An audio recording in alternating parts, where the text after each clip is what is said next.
for the Horde is forged by an unlikely hand, and just in time, for there is an icy storm on the horizon. So don't forget to like and subscribe and come, take a seat by the funeral pyres. Lord Aedelus Blackmore sat atop his fortress of Durnhold, overseeing much of the Orcs' interment. He was a complicated man, proving himself a military asset during the war, and rising to a rank of prominence. He often displayed a temperamental and impatient nature. He had grown up his whole life with people whispering about how he was the son of a traitor. Perhaps it was this very stigma that drove him to drink. After his promotion at Durnhold, Aedelus had to devote more of his time to drinking, often displaying public inebriation, which did nothing to help his reputation. He had a prized pet named Thrall, an Orc son of Drek'thar and Durotan, the chieftain of the Frostwolf clan. Aedelus was cruel to the child, raising him as a slave and forcing him to fight in the gladiator pits. Thrall was a child caught between two worlds, his huge size and orcish instinct and all of the savagery it brought on one side, but with the intellect and strategic education of the humans on the other. While Thrall grew up knowing the barbarism that humans could display, he would also know kindness. There was one who showed Thrall that peace was possible, that coexistence between human and orc could be very real, given the chance. Her name was Teretha Foxton, a young woman with a sharp mind. Initially, Teretha was given the task of bringing books to Thrall within his cell, but soon she began to write letters to him, and he would write back.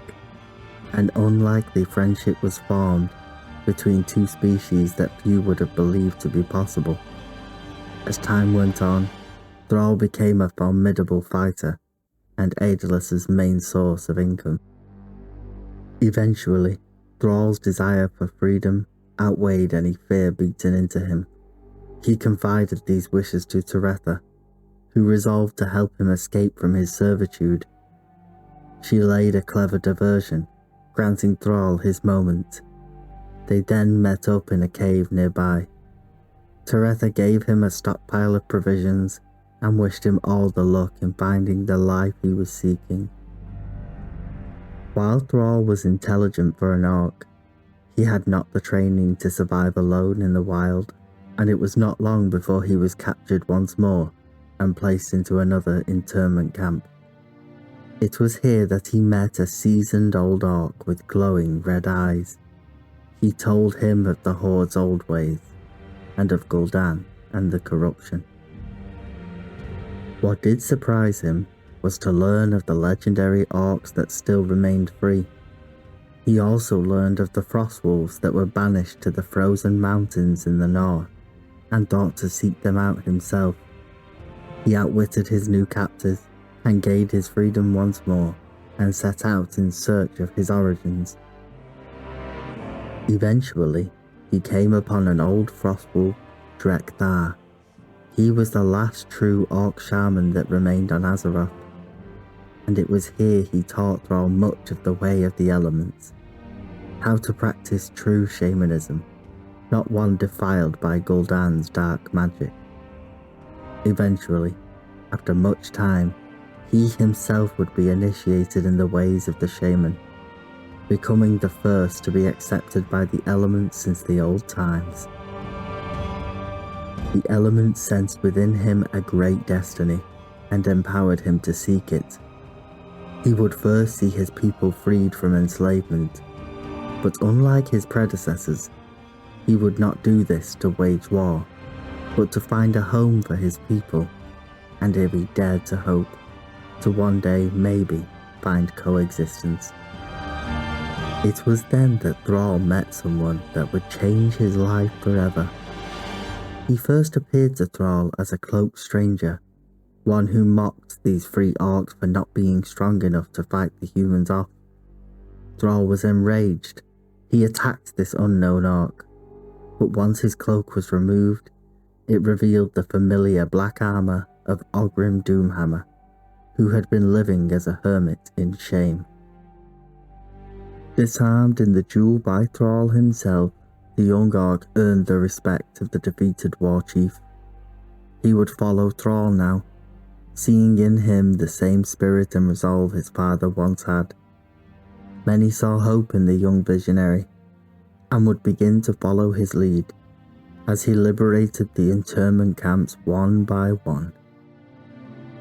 His long journey was reaching the precipice, as he planned to assault Durnhold Keep itself. He would put an end to Aedelus's dark rule once and for all. But this renewal of the Horde did not come without a terrible price. Ogrim himself was slain in one of the engagements, impaled from behind by a knight's lance. In his dying breaths, he bequeathed the title of Warchief to Thrall, as well as giving him his black armor and infamous Doomhammer. Thrall took care in restoring the armor and weapon. He would not replace a single piece, but instead he added the crest of the Frostwolf clan to the hammer. He was now ready to be the Warchief, but the journey was far from over.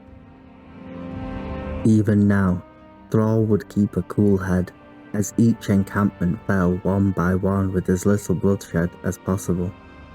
Even when confronted at last with the drunken Aedelus Blackmoor at the gates of Durnhold, he offered the human who had tortured him all those years the chance at parley, the chance to surrender with no loss of life. Aedelus had one final act of cruelty left. However, he tossed into the courtyard the severed head of Trek'thar, calling her a traitor. For the first time in Thrall's life, he gave in to tears at the sight of his closest friend's decapitated head. Thrall then screamed with rage and grief as the elements bent to his will and signalled the attack. During the siege, Thrall himself would corner Blackmoor and kill him, but Thrall was left only disgusted. Aedelus was proud of what Thrall had become, believing himself responsible for it, a thought that would haunt the Warchief for much time to come. Visibly shaken, he emerged from the keep victorious. He would allow the other humans to leave peaceably, and to deliver a message to the Alliance, that there could be peace and trade between the humans and Orcs, should they cede this land for their use. But should they choose violence, there would be a war unlike any other they had faced before. He then had Trek'thar's necklace delivered to her family, and even composed an Orcish song of a hero in her honour, something that had never been done before for a human. They now had to burn their dead to honour them. Thrall had not only freed his people, but reminded them of the old ways. As he summoned the element of earth to decimate Durnhold from living memory, he created for the Orcs a new spiritual path, one of balance and harmony, their true path. During this time, there were darker powers still growing in the north. Ner'zhul, trapped in this new armor, had begun to reach out with his mind, a psychic power that was quickly realizing was near limitless. Each day, the dead would rise in service of their new master, and around his throne, he constructed an immense citadel above the glacier of Icecrown. Yet even as his power grew, he found that beneath the ice and soil lay a vast and ancient kingdom of the Nerubians, a spider-like race seeded long ago by the old gods themselves. Seeing this incursion from the dead as a threat, they sent their elite forces to harry the Lich King. Not only were they immune to the plague, they were immune to his mind control also. The Spider Lords had vast armies at their command and proved a ferocious enemy. using clever hit-and-run tactics enabled by their tunnels that snaked across the continent's underground. They were too difficult to stop. They were right in their assessment of the threat, however. Despite their efforts, they could not halt the relentless dead and would lose to attrition. Ner'zhul marched his forces into their kingdom itself.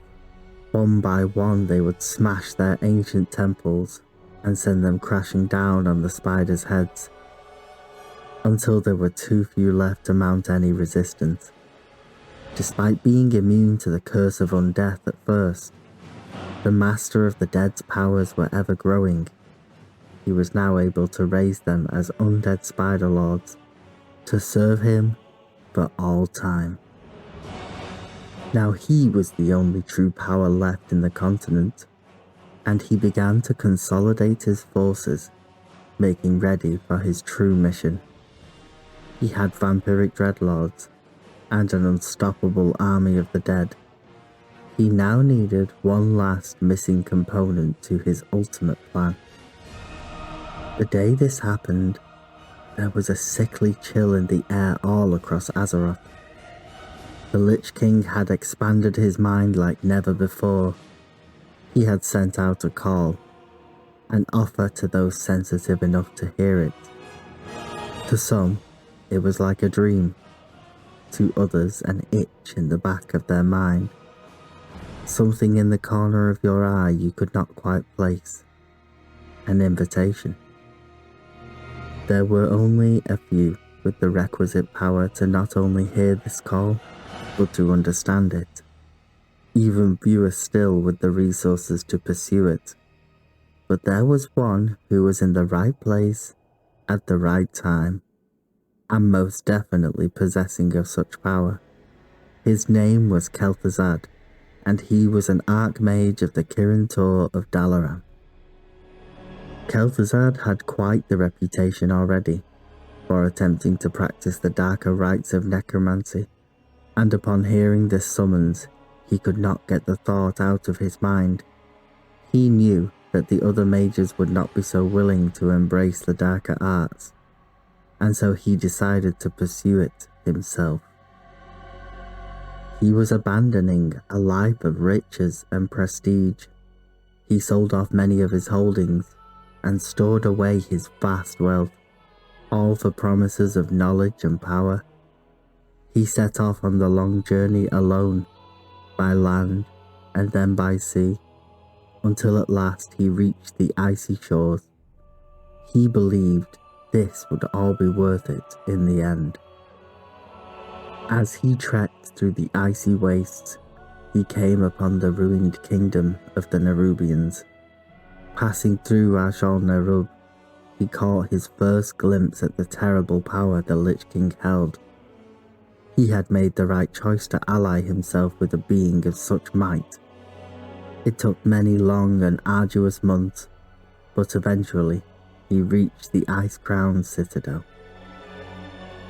The dead that stood vigil were silent and let the mage pass without incident, much to his surprise. He descended the long cyclopean corridors deep into the citadel, until he came upon the throne room himself. He prostrated himself before offering his undying allegiance to the one true king. Power unimaginable and immortality was the bargain struck for his eternal loyalty. He was imbued with many dark gifts of illusion and persuasion. He was to go back to the world of men and start a new religion, one of a world that was unified, free of sorrow and strife, with only one singular king. They would come to be known as the Cult of the Damned. But for every action, an equal reaction, and perhaps of all those that heard the call, some were not so welcoming to this dark power. But that will have to wait until next time. Thanks to everyone for all the likes and subscribes. They really do make this all worth it. Hope you're all doing amazing. Oh, and don't forget to come back anytime.